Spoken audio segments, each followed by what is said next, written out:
Një zjarr i papritur ka rënë në banesën e gazetarit të ATSH-s të Elnis Skuqi në qytetin e Gjirokastrës. Vetë gazetari Skuqi, nga pretendimin se zjarri është vënë qëllimisht nga persona të panjohur të cilët janë treguar mjaft profesionisht në mënyrën e dëmtimit dhe shkatrimit të panikut në apartamentin ku ndodhej në lagjen Zinxhira. Sipas të dëmtuarit Skuqi, zjarri ka ardhur pas ndezjes së qëllishme të sobës me gaz, mbi të cilën ishin vendosur një xhevze me 3 vezë brenda pa ujë, ndërkohë që dëmtimi nuk ka ngelur në këtë stad, por ka avancuar dhe në dhomën e gjumit, duke lënë shenja kërcënuese nga personat keqbërës. Vetë gazetari Skuqi e lidh të ngjarjen me profesionin ku sipas tij vënia e qëllimshme e zjarrit në banesën e tij ka ardhur fill pas botimit në gazetën Metropol të një ditë më parë të një artikulli investigativ në qendër të së cilës denoncoi një psikologe në gjykatën e Sarandës e pashkolluar dhe me diplomë false. Isha të mesatorë me ta miqtë e mi për klinikave, më telefonua që shtëpia është pushin e flatë. Kam ardhur me nxertim një fjalë. Më ajo që më çudit këtu është fakti që ne edhe kur nuk zgjim vetë në mëngjes një fjalë, kemi traditë.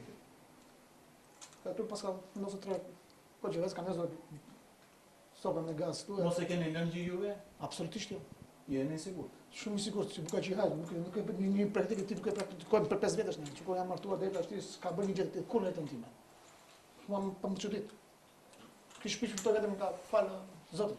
Mua para një ditësh kam bërë denoncim polici për një kërcënim të hapur fare, në fakt, për një shkrim investigativ. Pastaj si gazetar investigativ këta e pret me fjalë, po jo deri të piqa të më vënë në rrezik jetën e familjes të mi. Skandaloze. E keni fjalën për shkrimin e ndjeshëm të Metropolit? Është pak herë të plasësh, po ndërsa sa po dua shkriu më një herë u veprova, po tregon diçka që nuk shkon në këtë histori. Sa për saktësi, jo një plumbë, 7 plumba. Një 7 plumba që vjen një familje, atë moshë, që kisha një familje rreth 2 muajsh. Nuk e di. Ndjem i pambrojtur. Sa kërkoni mbrojtjen e organeve policore në këtë ngjarje? Ata duhet të kishin vepruar që në momentin që ka bënë kërcënim dhe ja ka vënë dispozicion gjithë komunikimin me email, ti kërcënim të hapur. Kërcënon familjen, kërcënon fëmijët, kërcënon gazetarën. Kërcënon vetë. Po, jeni kërcënuar tani? Si nuk jeni kërcënuar? Kam 2 fëmijë.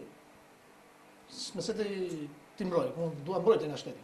Vetë gazetari bërë me dije se nuk është rasti i parë i kërcënimit të këtij gazetari nga persona me dhe pa pushtet.